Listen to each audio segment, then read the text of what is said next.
Skirts are one of the oldest garments known to man, and historically have been worn by men and women alike for centuries, but has since evolved into a major symbol of femininity. So how did such a seemingly simplistic article of clothing create such a strong connotation of what it means to be feminine or masculine?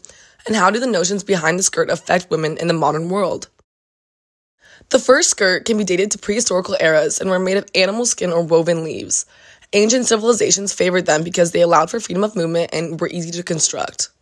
Many theorists believe that the movement to pants came with the need to ride horses, which would be impractical in a skirt.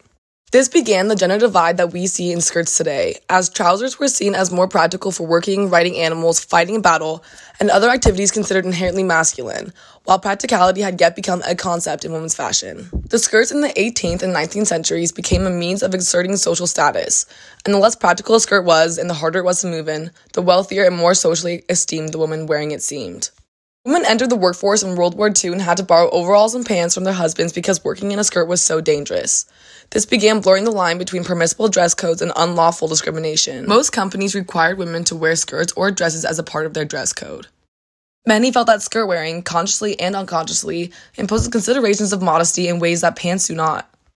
A VP of finance at a Seattle-based company remembers what she went through in 1993 when she worked for KPMG, the world's largest accounting firm, right out of college. It was one of those environments where we all had to wear suits every day. Women had to wear dresses, skirts. We're not allowed to wear pants. And I remember when California finally passed a law saying that you can't require your women or people based on sex to wear, to not allow them to wear pants.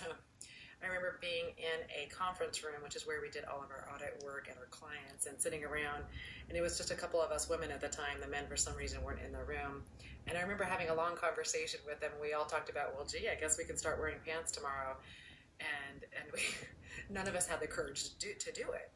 Even though nothing was explicitly ever said to us, it just didn't feel like it was something that we could do. And I look back on that now, how uncomfortable we were as professional women just making that decision just to wear pants, and how stupid it is. But we were young, we were in our 20s, and we didn't want to be the person to do that, but to be the first one to do that.